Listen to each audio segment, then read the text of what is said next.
Okay, before I start the video, I know I Fire Emblem channel, but I just want to try something different for once. Sounds good? Alright, let's go. I have a Fire Emblem audience, so I'll explain what the game even is. The Battle Cats is a video game where I command army cats to conquer different parts of the world.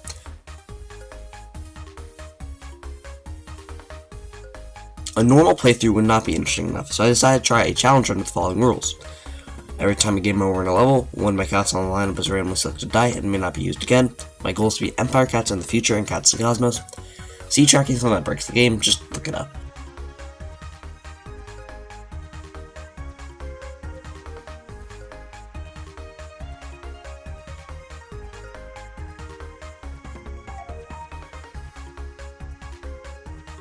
Okay, I'd like to mention that later during the challenge, I changed the rules to have all my cats allowed to die, not just one based on RNG, as thought I'd make the video and gameplay way more interesting.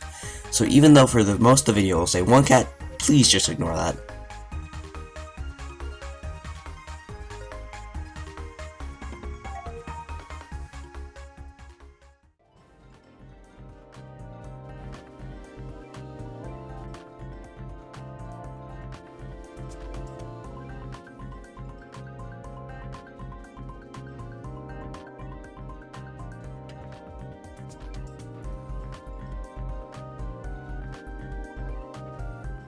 After I cleared Japan, I received a rare ticket, along with about 1,000 capture from an event called Wildcat Slots.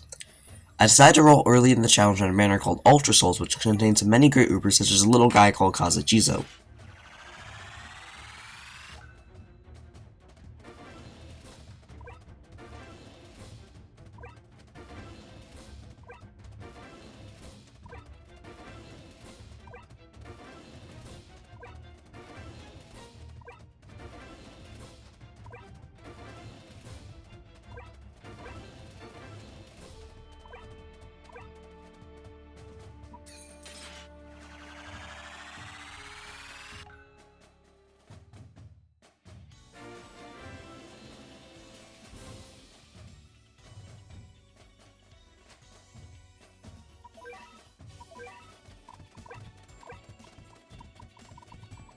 Despite not getting Kazuchizo, a unit designed to counter block and angel enemies, Momotaro is also a rather good unit to outright angel enemies, so I was rather content.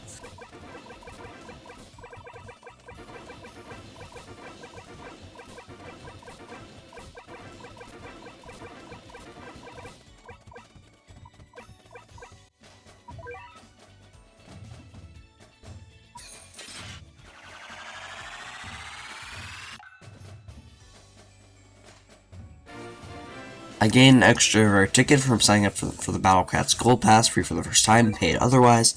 So I rolled that ticket and got probably the only bad Uber in the set and decided to sell for XP. However, that's enough talking and gotcha rolling, here's the stage clears.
I suppose we should talk about the moon, where the final level of Empire Cats 1. In Empire Cats Chapter 1, the final boss is a giant floating head. When I played this level blind many years ago, skipping treasures that buff stats, getting bad gotcha RNG, and generally just being bad, this fight was difficult and exciting. However, this fight isn't very difficult if you can fully process how to play a video game, so here's how it went.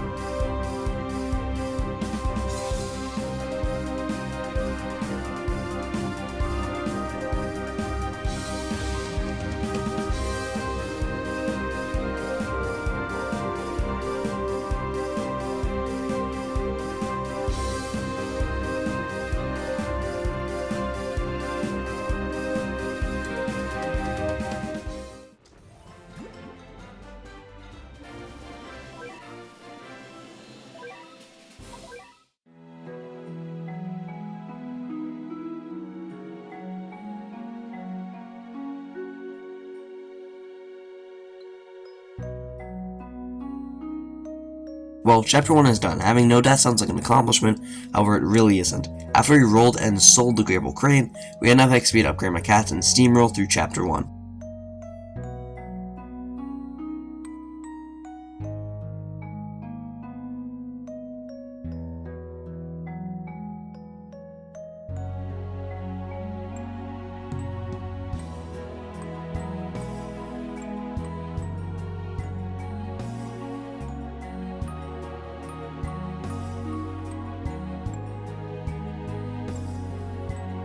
In Chapter 2, enemy stats go to 150% of the Chapter 1 value, and your cats are now 50% more expensive. By clearing Chapter 1 during the game's anniversary, you can obtain a Platinum ticket, which is just like any other tickets, it's completely and utterly different, allowing you to roll an uber rare guaranteed.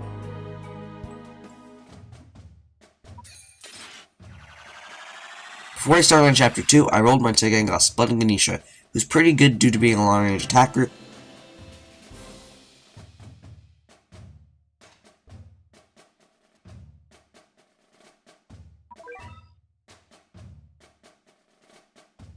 However, it can often do impressive moves, such as this.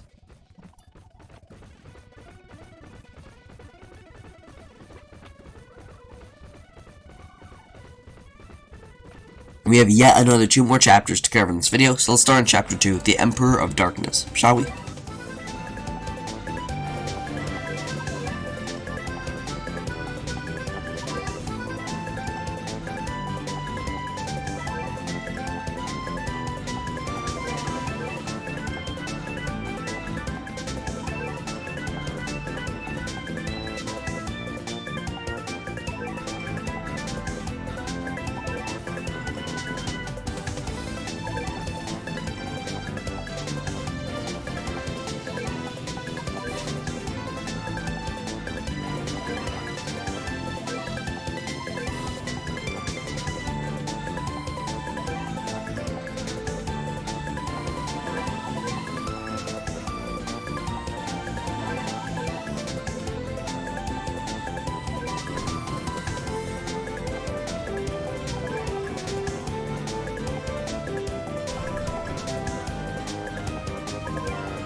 I was recording one day, and my personal favorite banner, and it's pretty good for a later campaign, came on, being the Elemental Pixies. I had some tickets saved up and decided to roll, mostly for the chance of getting a unit I like, namely Volta.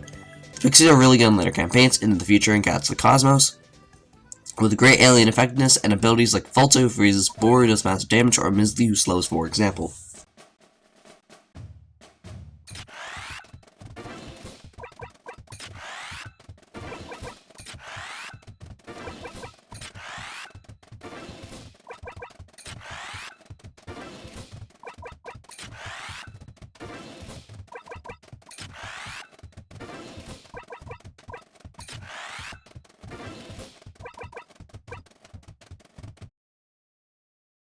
Well, despite my name Pixies, it was still a decent roll. We got 3 bad cats, Thief, Bodhisvada, and Toaster. But we also got Pogo Cat, a decent meat shield, Swordsman, a decent red counter, Archer, a decent floating counter, and Para/Rover Cat, some of the best cats in the game. Quite a lucky pull.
Okay, I swear this video gets interesting with presented difficulties later, but here's the final boss of Chapter 2 Moon.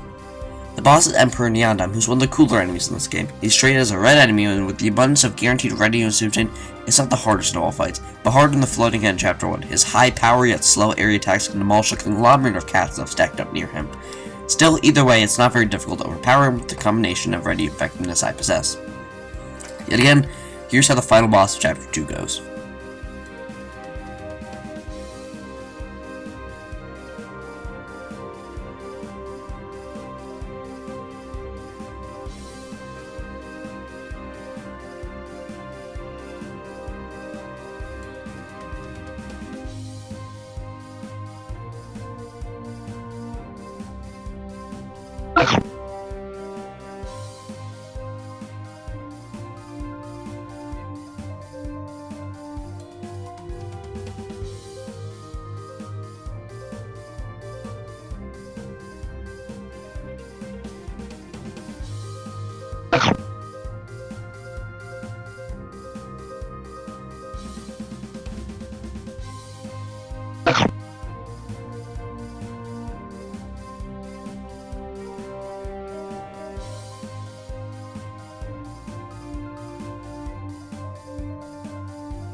After completing Chapter 2, you guessed it, we get access to Chapter 3.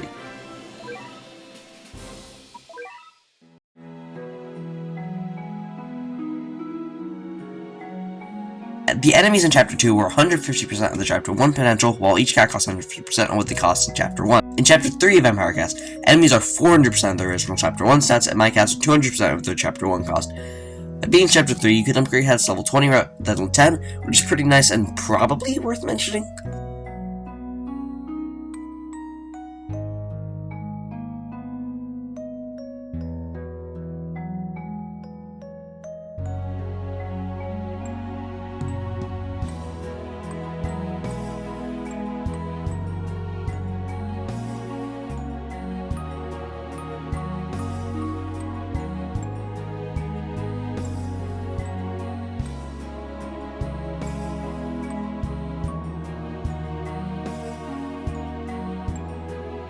Start Chapter 3 off, I saved a cat food inside a roll on Uberfest, in which I got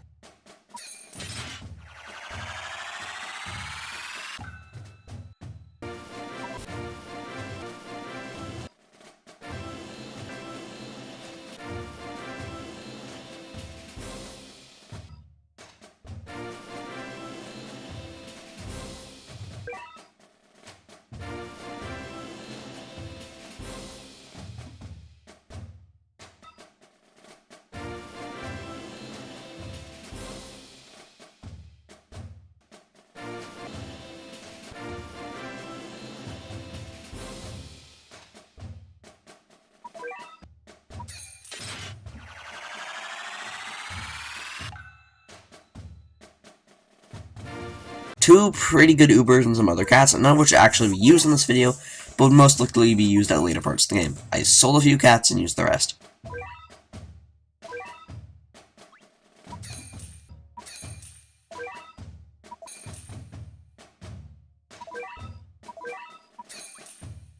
There was a treasure festival at Empire Cats one day, so I decided to crank out the entirety of Chapter 3 in one setting.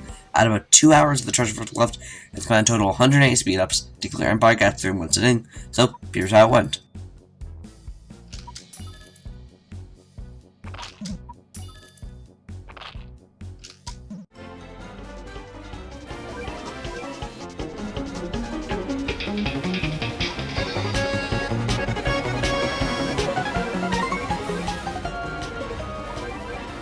Yeah, okay, you get the point. This is probably like the 4th or 5th time I've done a montage of stage clears in this video, and it's getting pretty repetitive.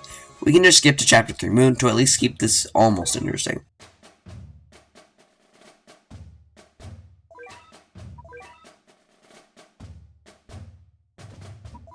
We're now at the stage that caused most people to stop playing this game, as the boss, Teacher Budmun, is rather punishing to anyone going in blind.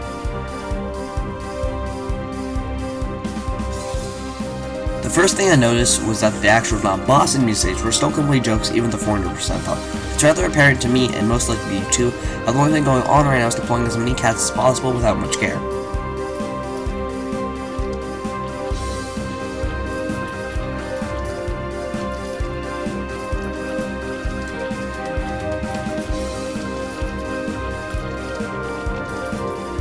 Teacher Bun Bun spawns the field when the base reaches around 622,000 HP. He has 400,000 HP, 9k damage per hit, area attack, attacks once every second. With great movement speed, this worried me.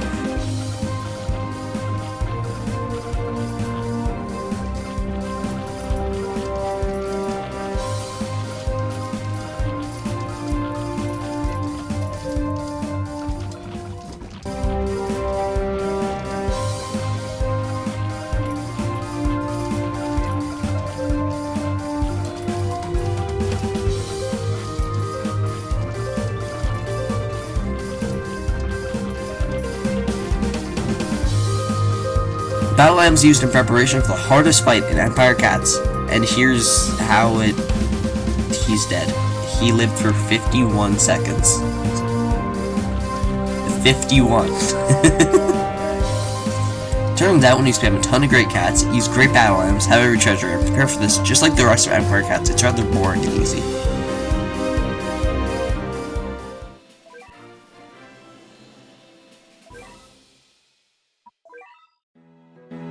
I'd like to make an apology for this video taking so long for when I said it was 75% done on my community poll. I straight up lied, as during that time, I was only halfway through editing Empire Cats 2 and was still sitting on Empire Cats 3, along with them procrastinating and not touching this video for 2 months' time.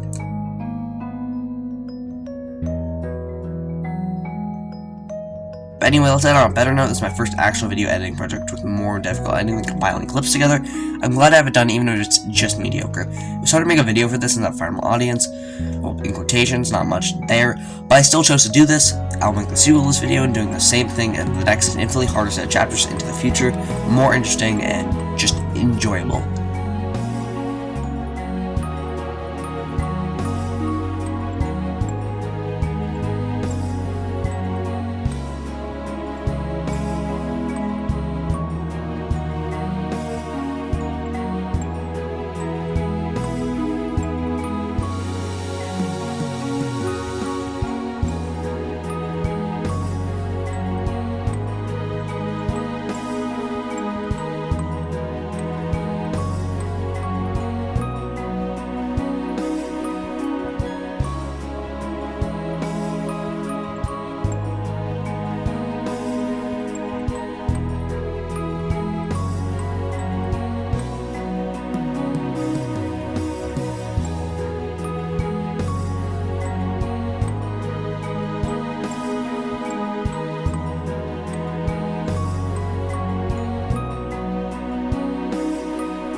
If you stay around this point, join the Discord or something.